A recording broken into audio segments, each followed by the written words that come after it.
I never thought my life would come to this. I always believed we had a perfect marriage, one that could withstand anything. But as I sit here, trying to piece together the shattered fragments of my existence, I realize how naive I was. I'm a man in my late 30s, and my story is one of love, betrayal, and the dark places our hearts can take us. My wife and I had been together for over a decade. We met in our 20s, fell deeply in love, and built a life together in a cozy suburb of New York. We both had stable jobs, a beautiful home, and dreams of starting a family. I thought we were happy, that our love was unbreakable. But it turns out, I was wrong. It started subtly. She began withdrawing from me, her laughter less frequent, her smiles less genuine. At first, I attributed it to stress from her demanding job. She worked as a marketing executive for a high-profile firm, and I knew the pressures she faced. I tried to be supportive, giving her space when she needed it, listening when she wanted to talk. But as the weeks turned into months, the distance between us grew. One night, I found her crying in our bedroom. She brushed it off, saying she was just overwhelmed with work. But there was something in her eyes, a flicker of fear and guilt, that made me uneasy. I wanted to comfort her, to hold her, and tell her everything would be all right, but she pulled away, retreating into herself. That night I lay awake, the weight of her silence pressing down on me. The following days were filled with tension. She became more secretive, her phone always within reach, her computer locked with passwords I didn't know. She started working late more often, her excuses becoming less believable. My mind raced with possibilities, each one darker than the last. I wanted to trust her, to believe in the love we shared, but the doubt gnawed at me, consuming my thoughts. One evening, she received a message that made her face pale. She glanced at me, her eyes wide with panic, before hastily leaving the room. My curiosity and fear got the better of me. When she wasn't looking, I checked her phone. The message was from a number I didn't recognize, and it read, "Can't wait to see you tonight." My heart sank. I felt a surge of anger and betrayal. I confronted her when she returned, demanding to know who the message was from. She denied everything, accusing me of invading her privacy. Our argument escalated, voices rising, accusations flying. She stormed out, leaving me alone with my suspicions and rage. That night, I couldn't sleep. The house felt empty, echoing with the remnants of our fight. I replayed the conversation in my head, trying to make sense of her words, her actions. The following day, she returned, her demeanor cold and distant. She apologized, but it felt hollow. I wanted to believe her, but the trust between us had been broken. I decided to investigate on my own. I checked our phone records, looking for any unfamiliar numbers. I found several, all called frequently during the times she was supposedly working late. My heart ached with each new revelation. I began to follow her, discreetly at first, hoping to catch a glimpse of the truth. One night, she said she was going to a friend's house for a girls' night. I waited until she left, then followed her car. My heart pounded as I watched her drive to a hotel on the other side of town. She parked and went inside, her posture tense and hurried. I waited in the shadows, my mind racing with possibilities. After what felt like an eternity, she emerged with a man I didn't recognize. They walked closely, his hand on the small of her back. My worst fears were confirmed. Dear viewers, more than 90% watch my content without subscribing. If you still have not subscribed, then I ask you to do so. For me, this is the best motivation to continue. I couldn't confront her then, not in public, not while I was seething with rage. I drove home, my mind a whirlwind of emotions. When she returned later that night, I was waiting. The confrontation was explosive. I demanded answers, shouting accusations and calling her names I never thought I'd utter. She broke down, confessing to the affair. She said it was a mistake, that she still loved me, but the damage was done. The days that followed were a blur of anger, tears, and desperate attempts to salvage our marriage. We tried counseling, but each session only seemed to deepen the wounds. She begged for forgiveness, promising it would never happen again. I wanted to believe her, to heal the rift between us, but the images of her with that man haunted me, poisoning every moment we spent together. Our arguments became more frequent, more violent. I found myself saying things I didn't mean, driven by hurt and betrayal. She retaliated, her own pain fueling her words. The love we once shared turned into a battlefield, each of us trying to inflict as much pain as we felt. One night, during yet another heated argument, she slapped me. The shock of the physical violence stunned us both into silence. She immediately regretted it, her face crumpling with remorse. But something had shifted. The line had been crossed, and there was no going back. In the following weeks, the violence escalated. We would argue, and objects would be thrown, insults hurled. I found myself on the receiving end of not just her words, but her fists. I couldn't understand how we had come to this, how the woman I loved had turned into someone I barely recognized. But I was no saint either. I found myself retaliating, pushing her away physically when the rage overtook me. It was a toxic, destructive cycle that neither of us seemed able to break. One night, in the midst of a particularly vicious fight, she threatened to ruin me. She said she would tell everyone I was abusive, that she would take everything I owned in the divorce. The threat hung in the air, a chilling reminder of how far we had fallen. I realized then that I needed to get out, to save myself from the wreckage of our marriage. I consulted a lawyer, gathering evidence of her infidelity and the violence that had become a part of our lives. I documented everything, taking photos of bruises, saving threatening messages, and recording our arguments. It was a painful process, but I knew it was necessary to protect myself. Finally, I confronted her with the evidence and told her I wanted a divorce.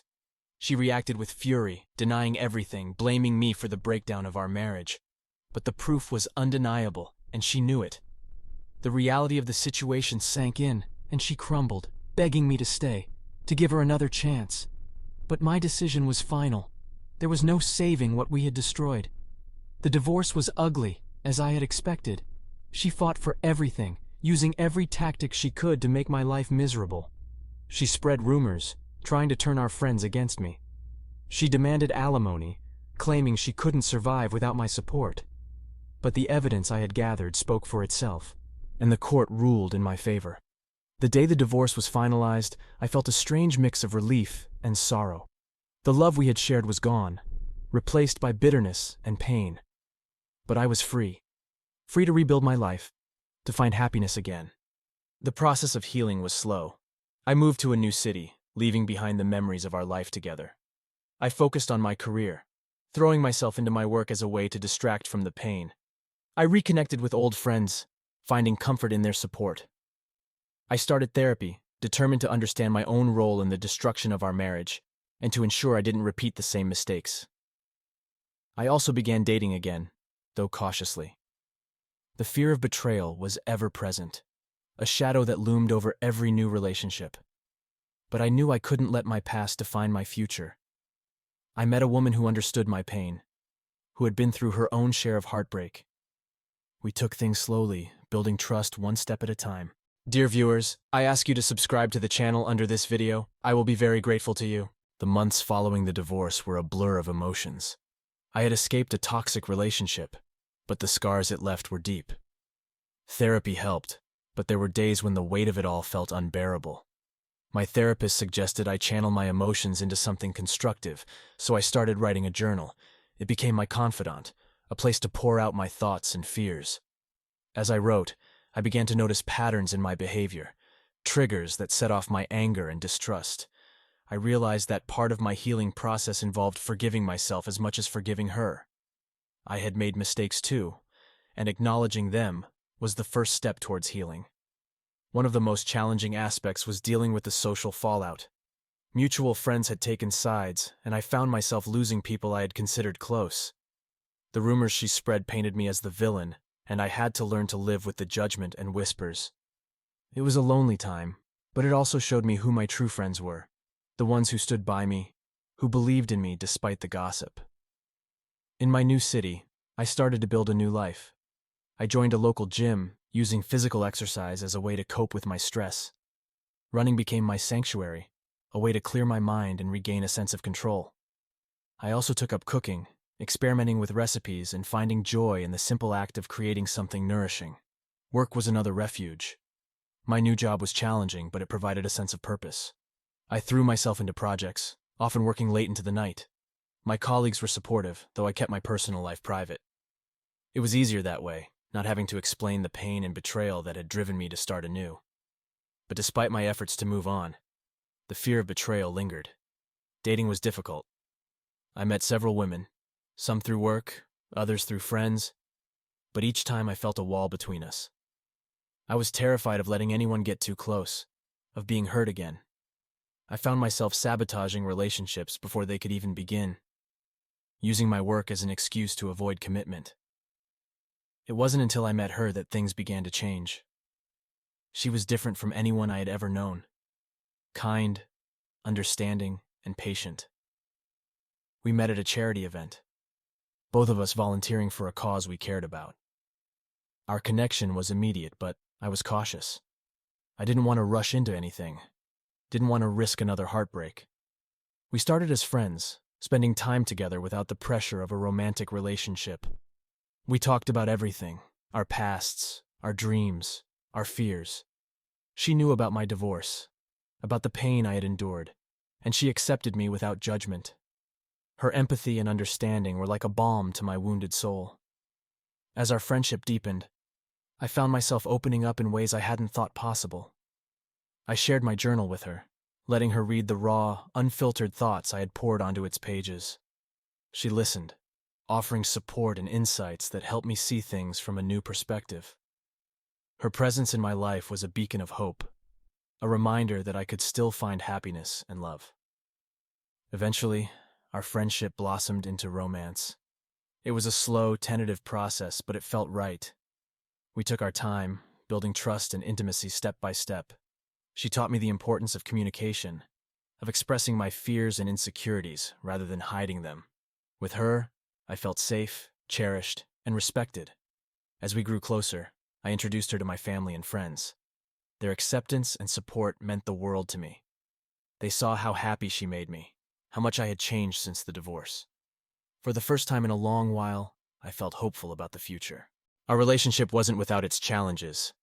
There were moments of doubt and fear, times when the past threatened to overshadow the present. But we faced those challenges together, talking through our issues and finding solutions. She helped me see that love didn't have to be a battlefield, that it could be a source of strength and joy. One day, as we were walking in the park, she took my hand and looked at me with a seriousness that caught me off guard. She told me she loved me, that she wanted to build a future together. Her words filled me with a mixture of happiness and trepidation. I realized then that I had a choice, to let my past dictate my future, or to embrace the love and trust she was offering. I chose the latter. It wasn't easy, and there were times when I faltered, when the ghosts of my past whispered doubts in my ear. But with her by my side, I found the courage to move forward. We moved in together, finding a place that was ours, free from the shadows of our pasts. Living together brought its own set of challenges, but it also brought immense joy. We learned to navigate each other's quirks, to communicate openly and honestly. There were arguments, of course, but they were different, constructive rather than destructive. Each conflict became an opportunity to understand each other better, to strengthen our bond. Over time, I began to heal. The nightmares became less frequent, the fear of betrayal less overwhelming. I found joy in the little things, cooking dinner together, lazy Sunday mornings, spontaneous road trips. Our love was built on trust, respect, and mutual support, a stark contrast to the toxic relationship I had left behind. As I sit here now, reflecting on my journey, I realize how far I've come. The betrayal and violence that once defined my life are behind me, replaced by hope and love. My new partner has shown me that it's possible to trust again, to find happiness even after the deepest wounds. But healing is an ongoing process. There are still days when the past creeps up on me, when I question my worth and my ability to maintain a healthy relationship. But I'm learning to face those fears, to talk about them openly, rather than burying them. I've learned that vulnerability is not a weakness, but a strength. As I share this part of my story with you, I seek your advice once more. How do you continue to nurture a relationship after experiencing such profound betrayal? How do you maintain trust and intimacy while dealing with the lingering shadows of the past? Your insights and experiences could provide the guidance I need as I continue to navigate this new chapter of my life. Thank you for listening. Thank you for being there.